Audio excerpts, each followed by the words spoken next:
தமிழ் சட்ட நேயர்கள் அனைவருக்கும் வணக்கம். இது வரைக்கும் எங்கள் சேனலை சப்ஸ்கிரைப் பண்ணலைன்னா மறக்காமல் சப்ஸ்கிரைப் பண்ணிக்கோங்க. அப்போ தான் நாங்கள் தினம் போடுற பதிவு உங்களை வந்து அடையும். இன்றைக்கி வீடியோக்குள்ள போகலாம் வாங்க.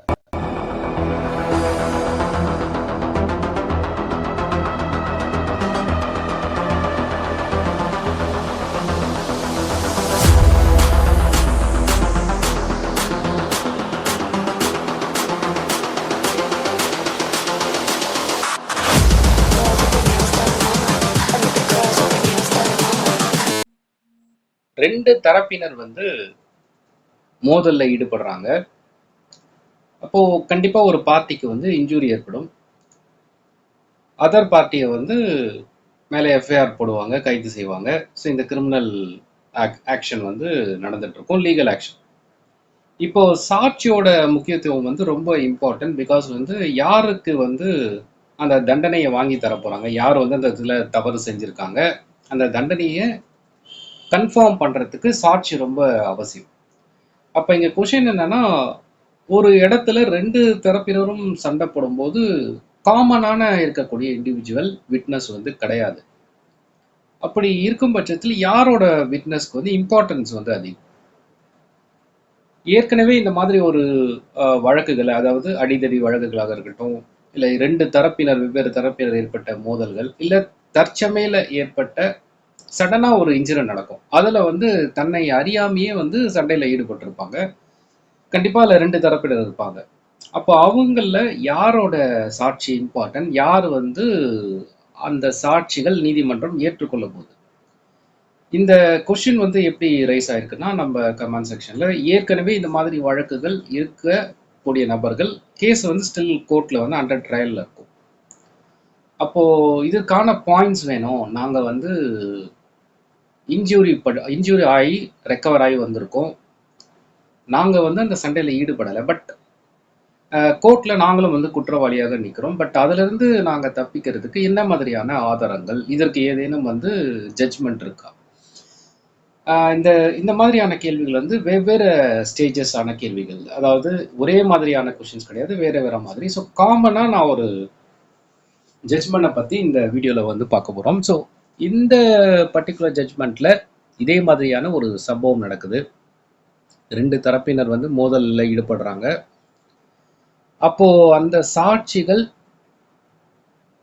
நீதிமன்றத்தில் என்னவாக ஏற்றுக்கொள்ளப்பட்டிருக்கு. இது ஒரு சுப்ரீம் கோர்ட் ஜட்ஜ்மெண்ட். ஸோ நம்ம ஃபர்ஸ்ட் அந்த ஜட்ஜ்மெண்ட்டை ஷார்ட்டாக பார்ப்போம்.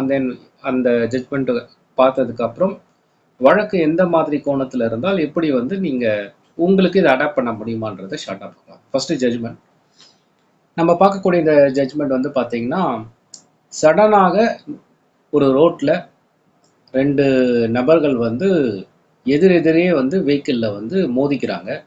அப்போது சின்ன ஒரு பைக் ஆக்சிடெண்ட். அந்த பைக் ஆக்சிடெண்ட்டில் ஏற்பட்ட ஆப்போசிட் பார்ட்டி ஒருத்தர் ரோட்டில் வராரு. எக்ஸாம்பிள் A1, இந்த வழக்கில் அக்யூஸ்டாக கருதப்படுற A1. அண்ட் தென்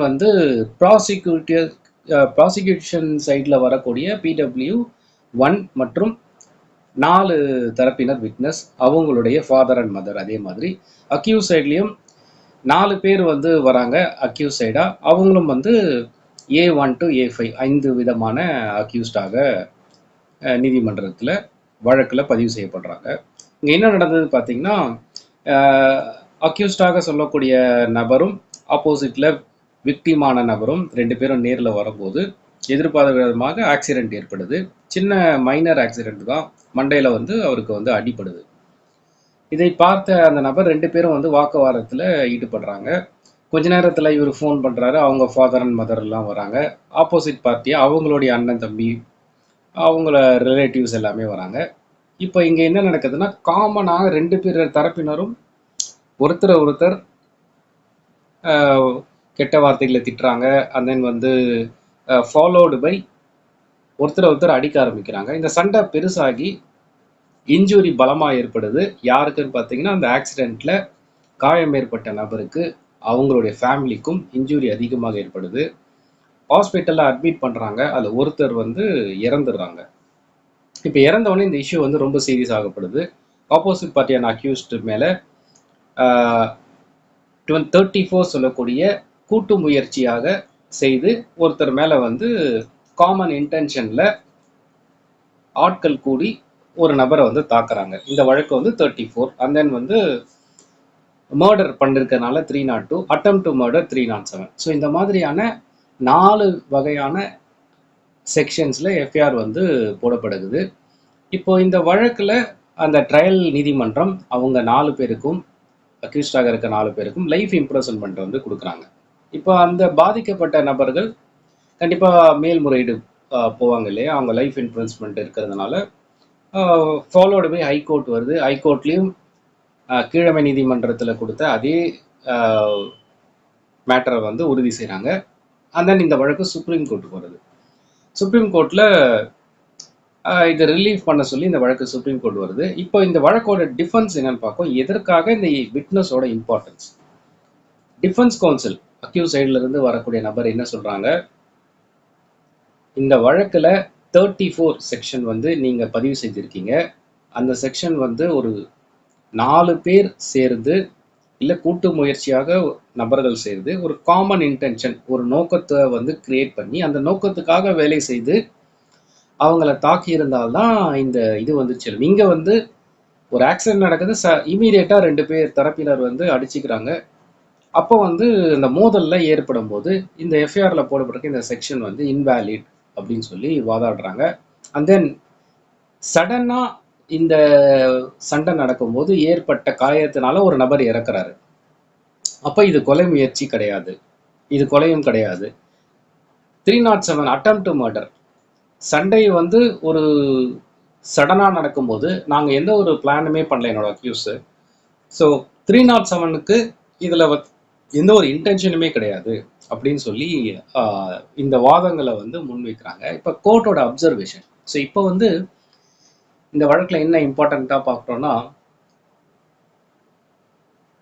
இந்த வழக்கில் விட்னஸே பார்த்தீங்கன்னா அடிப்பட்ட நபரும் அடித்த நபரும் 2 பேரும் மட்டும்தான் இருக்காங்க. ஆப்போசிட் பார்ட்டியாக விட்னஸ் யாருமே இல்லை. ஈவந்தோ அந்த இவங்க சண்டை போட்ட அந்த பர்டிகுலர் லொக்கேஷனில் பக்கத்தில் வந்து நிறைய நபர்கள் இருக்காங்க, ஷாப் இருக்காங்க, பொதுமக்கள் இருந்திருக்காங்க, அவங்க நிறைய பேர் பார்த்துருக்காங்க. பட் எந்த ஒரு சாட்சியமும் போலீஸ் தரப்புலேருந்து இங்கே அழைத்து வரப்படலை. அப்படி இருக்கும்போது இன்ஜூரி ஏற்பட்ட நபர் சொல்லியிருக்க சாட்சியத்தை மட்டும் வைத்து எப்படி வந்து இந்த அக்யூஸ்ட இந்த பர்சன் தான் அந்த தவறை வந்து செய்திருப்பாங்கன்னு சொல்லி இவங்களுக்கு தண்டனை வழங்கலாம், ஆனால் தண்டனை ரத்து செய்ய சொல்லி சுப்ரீம் கோர்ட்டில் ப்ராசிக்யூஷன் சைடில் வாதாடுறாங்க. இப்போ இதில் எது வேலிடான விட்னஸ்?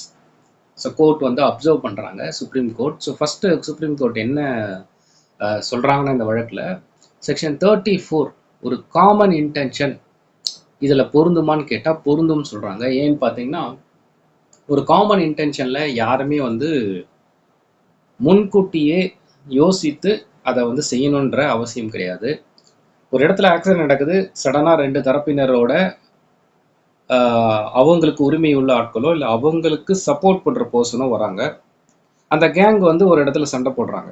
அப்போது அங்கே காமன் இன்டென்ஷன் இமீடியட்டாக கிரியேட் பட்டிருக்கு. பட் அந்த இன்டென்ஷன் இஸ் எவ்வளோ நேரம் இருந்தது, எதுக்கு முன்னாடி இருந்ததுன்ற கவலை கிடையாது. அந்த இடத்துல காமன் இன்டென்ஷன் உருவாகி அந்த இடத்துல சண்டை போட்டிருக்காங்க. அப்போது 34 வந்து பொருந்தும். செகண்ட் வந்து பார்த்தீங்கன்னா எதனால் இண்டிவிஜுவல் விட்னஸை வந்து விசாரிக்கல, அப்போ வந்து நீதிமன்றத்துக்கு இண்டிவிஜுவல் விட்னஸ் வந்து தேவையில்லையா, இதோட ஆப்போசிட் பார்ட்டி இன்ஜூர்டான பர்சனை மட்டும் வைத்து எப்படி வந்து இந்த கன்க்ளூஷனுக்கு வரலாம் அப்படின்ற ஸ்டேட்மெண்ட்டுக்கு வந்து என்ன சொல்கிறாங்கன்னு பார்த்தீங்கன்னா, இது ரொம்ப இம்பார்ட்டண்டான ஸ்டேட்மெண்ட். நிறைய வழக்கில் வந்து இந்த மாதிரி வந்து நடக்கும். அதில் முக்கியமான விஷயம் என்னன்னு பார்த்தீங்கன்னா, ஒரு தரப்பினர் அடிபட்டிருக்காரு, நீங்கள் ஜென்ரலாக வந்து மரண வாக்குமூலம் ஒரு ஹாஸ்பிட்டலில் வந்து வாங்குவாங்க. அப்போ அந்த மரண வாக்குமூலத்தோட இம்பார்ட்டன்ஸ் வந்து ரொம்ப அதிகம். ஏன்னா ஒரு இன்ஜூரி ஏற்பட்டு மரண படுக்கையில் இருக்க ஒரு நபர் தேவையில்லாமல் அவர் வந்து இன்னொருத்தர் மேலே பழி சொல்லணும், பொய் சொல்லணுன்ற அவசியம் வந்து அவருக்கு ஏற்படாது. அப்போ அந்த டைமில் போலீஸ் முன்னாடி, டாக்டர் முன்னாடி, அந்த ஏரியாவில் இருக்க ஒரு இம்பார்ட்டன்ட் பெரிய ஆட்கள் முன்னாடி இந்த ஸ்டேட்மெண்ட்டை கொடுக்கறது ரொம்ப important. With valid I witness ஆகவும் அந்த ஸ்டேட்மெண்ட் வந்து கருதப்படும். அப்போ இன்ஜூரியான ஒரு பர்சன் ஒருவர் இறக்கிறதுக்கு முன்னாடி ஒரு ஸ்டேட்மெண்ட்டை கொடுத்துருக்காரு இந்த வழக்கில். அப்போ இண்டிவிஜுவல் விட்னஸோட இம்பார்ட்டன்ஸ் வந்து தேவை கிடையாது. ஏன்னா இறக்கறதுக்கு முன்னாடி ஒரு நபர் கொடுத்துருக்க விட்னஸே வந்து போதுமானது. அப்போ நம்ம விட்னஸ்ல இம்பார்ட்டன்ட் எதை சொல்றோம்னா ரிலையபிள் விட்னஸை தான் இம்பார்ட்டன்ட் சொல்றோம். அப்போ இந்த வழக்கில் கொடுத்துருக்க அந்த சாட்சி ரிலையபிள் விட்னஸாக நீதிமன்றம் கருதுறதுனால இண்டிவிஜுவல் விட்னஸோட ப்ரெசன்ஸ் வந்து தேவை கிடையாது. அப்போ அந்த சுற்று வட்டாரத்தில் எவ்வளோ பேர் இருந்தாலும் இந்த வழக்கில் இண்டிவிஜுவல் விட்னஸை தவிர்த்து ரிலையபிள் விட்னஸ் சாட்சி நம்பகமாக இருந்ததுனால அதை வைத்து தண்டனை உறுதி செய்யப்பட்டிருக்கு. ஸோ அப்போது இந்த ஜட்மெண்ட் வந்து பார்த்தீங்கன்னா கீழமை நீதிமன்றம், ஹைகோர்ட் எல்லாருமே அதை கன்ஃபார்ம் பண்ணியிருந்தாங்க. சேம் ஜட்மெண்ட்டை தான் சுப்ரீம் கோர்ட்டும் அப்பீல் பண்ணுறாங்க. தட் மீன்ஸ் அவங்களுக்கு லைஃப் இம்ப்ரிசன்மெண்ட் தான் கிடைக்குது. அதை வந்து எந்த ஒரு மாற்றமும் இல்லை. அப்போது காமனான இப்போ கேள்வி, இப்போ நம்ம இந்த கொஷின் வந்து சப்ஸ்கிரைபர் கேட்டிருக்காங்க, அதுக்காக வந்து இந்த வீடியோ பண்ணியிருக்கோம். நான் காமன் வந்து என்னன்னு பார்த்தீங்கன்னா, ஒரு இடத்துல காமன் இன்டென்ஷன் கிரியேட் ஆனால் sudden common intention according to IPC 34 இது செல்லுபடி ஆகும்னா இந்த நான் கொடுத்துருக்க இந்த சுப்ரீம் கோர்ட் கைட்லைன்ஸில் ஏற்றுக்கொள்ளப்பட்டிருக்கு. அப்போ இம்பார்ட்டன்ஸ் ஆஃப் விட்னஸ் எதுன்னு பார்த்தீங்கன்னா ரிலையபிள் விட்னஸ் சோர்ஸை தான் இம்பார்ட்டன்ஸாக எடுத்திருக்காங்க. Irrespective of individual or the witness surrounded by the area, அதை தவிர்த்து ஹூ இஸ் ரிலையபிள் அதை தான் வந்து இங்கே வந்து எடுத்திருக்காங்க. அப்போது ரெண்டு தரப்பினர் மோதலில் எது இம்பார்ட்டன்ஸ் அப்படின்னு கேட்டால் இந்த பர்டிகுலர் ஜட்மெண்ட் வித்து நம்ம பார்க்குறோன்னா ரிலையபிள் விட்னஸஸ் வந்து ரொம்ப இம்பார்ட்டன்ட். இப்போ உங்கள் வழக்கில் நீங்கள் ஒரு கட்டத்தில் இருப்பீங்க, இந்த மாதிரி ஒரு வழக்கில் இப்போ உங்களுக்கு இதில் புரிஞ்சிருக்குன்னு நினைக்கிறேன் எந்த விட்னஸோட இம்பார்ட்டன்ஸ் வந்து ரொம்ப அதிகமாக இருக்குது. அப்படி ஒரு சூட்டபிளான விட்னஸ் இருந்தால் அதை நீங்கள் வந்து உங்கள் வழக்கில் பயன்படுத்திக்கலாம். நான் கொடுத்துருக்க இன்ஃபர்மேஷன் உங்களுக்கு யூஸ்ஃபுல்லாக இருக்குன்னு நினைக்கிறேன். வேறு எதனாலும் கமெண்ட் செக்ஷன் கேட்கலாம். அடுத்த சந்திப்போம். நன்றி, வணக்கம்.